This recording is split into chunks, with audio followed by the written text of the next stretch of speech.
Hey, it's Dustin with the Davidson Group at Keller Williams with episode 14 of Real Talk. Today, we're going to be talking about offering or placing an offer for a buyer. And when you get into situations where you have multiples or cutoffs or really it's this odd time frame and process and really what you can do or what you can expect.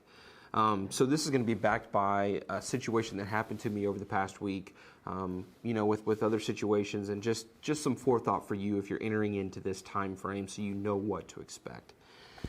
So in our marketplace, we've talked about this multiple times. We're going to continue talking about it just because it's the market that we're in, but we're in a very heavy seller's market. And with most properties come multiple offers. We're not this 70, 80, 90 offerings per home that you see around the country or see these news articles about, but we do have multiples. And with the multiple offers, depending on how you enter in by seeing the property, the timeline that it's happening, you may see a property, you may write an offer on a property. Again, knowing the market that we're in, have a competitive offer, putting your best foot forward, and you may come to find out that from the time you enter your offer, put in an offer, to the time that there's a decision, there are other offers that come in. You may be the first offer, you may be the second or third offer, and leveraging yourself. But there are times where the listing agent will come back to the buyer's agent, which would be myself in this case, and list out terms. Hey, the sellers are looking to accept offers until blank time on blank date. The things that are important to them are X, Y, and Z. They are looking for these types of items that will be best for their situation, and that's really what they're presenting. And they're saying, hey, we have these things in best interest of our seller. They're not saying, hey, your offer's bad and not going to be accepted. And so depending on where you're at in the process and how you enter, there's times for adjustment. And there's things that you may look at this list and say, hey, if this is important to a seller, I don't mind giving that to them. So let's write that in. Let's change our offer to accommodate that piece because it's going to help us get accepted. There are times where this doesn't happen, and so you just submit and you put forth your best effort, and we've talked about that some, but conversations go, give as much as you can give, accommodate as much as you can accommodate in this market because it is a seller's market, and then you offer the most you're comfortable offering, and you move forward. Escalation clauses, appraisal gaps, waiving inspections. I mean, we've talked about all this stuff in the past, right? So you can leverage yourself to your comfortability, but there's other pieces that may come in. Maybe it's an extended close. Maybe it's a possession after closing. Maybe they're asking for things like additional earnest money. Maybe they're asking for odd things, but whatever they may be, you can't look at it in the seller's perspective and think that they're trying to be devious or they're trying to take advantage of. They're just looking at what's best for their situation, what's most ideal for them. When a situation like this arose, I received the information, I presented the information, and the conversation that ensued was almost as if we had to do those things to get the offer. And that's not the case either, right? We as a buyer have to choose and decide what's best for us and present an offer according, basically up to that comfort level. And when we do so, we know at these times what's important to a seller and have a chance to amend, change, or remedy that offer to be in better favor to potentially win the deal and get the home and move forward. It doesn't mean that an offer on the table isn't that offer, right? They still may accept the offer that we have. And it's something to be mindful of. There's definitely a high emotion throughout the process, especially when you're up against multiple people, especially if you've made more than one offer on a home and you're desperate to get into something.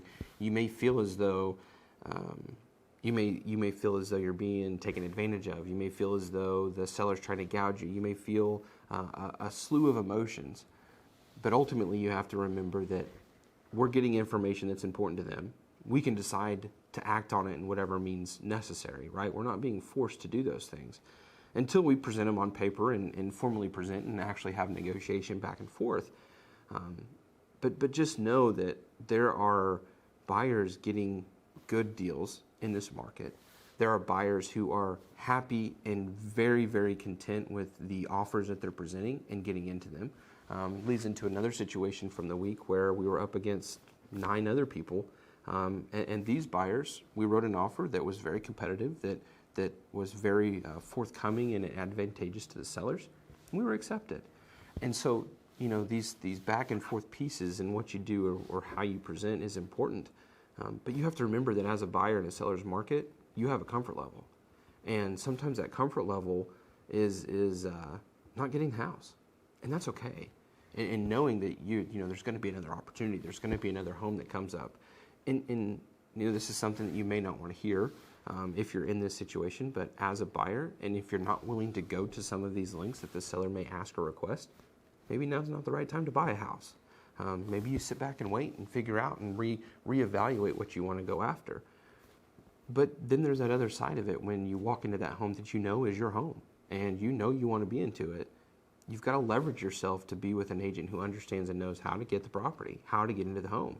And there's 2 sides of that coin, and the goal is to find the balance, to be comfortable, to be happy, to be content, but also do it in such a manner that you're leveraging yourself to have your offer selected from the seller. It's an emotional time for buyers, and this is an amazing market if you're a homeowner and looking to sell. And it's a great market to work in, quite frankly. There's a lot of opportunity and a lot of things that are going on that cause for learning and cause for growth. And so I'm excited for what it is. But when I meet with a buyer, the conversation is not that way. There's a lot of time that goes into the front side to explain the market conditions and to understand. And we're going to talk about this. Throughout the next few weeks. But it's important to know what you're up against and to know going into it. That way you don't get shell shocked by what the market's actually doing.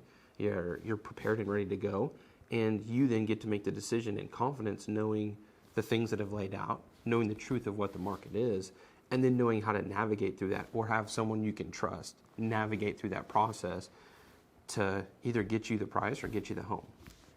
So it's an interesting week, a couple of different dynamics of things that I've come across, and I just thought it was important to share because it's worth having a conversation, a couple of conversations in depth, having thought, talking with whomever else may be involved in the transaction and the purchase of the home to ensure that everybody's on the same page so that you can get the end result of what you're after. Sometimes the answer is not right now. Sometimes the answer is in the future. Sometimes the answer is, hey, we're gonna hold and stay put. Our offer's our offer. Sometimes it's, hey, you know what, we're okay with those terms and conditions and we want to change it to leverage ourselves to be the best. So you get to decide. But more importantly than that, it's important to partner with an agent who understands the market and the dynamic from both aspects, what buyers are thinking, what sellers are thinking, what's happening on the day-to-day, and then having those conversations to know where your touch points are, how to navigate around them, and to ultimately get to achieve your goals for real estate. So Real Talk episode 14, hey, kind of a long drawn out process. I think that there's a lot of conversation that needs to go into the purchasing of a home. If you're in the beginning stages of that, or you're thinking about doing that in the near future, maybe even the next year or two, and you've not had the conversation, let's formalize and have the conversation. It's okay to touch base now for something that may happen way in the future. We talked about that before. There's never a wrong time to talk to your real estate agent and ask some questions. So let's rally behind that and do that if you're in that position. Hope this finds you well. Hey, if you got any questions in addition to this, drop them in the comments. Shoot me a message. Reach out to me via call or text or email. Hope to talk to you soon.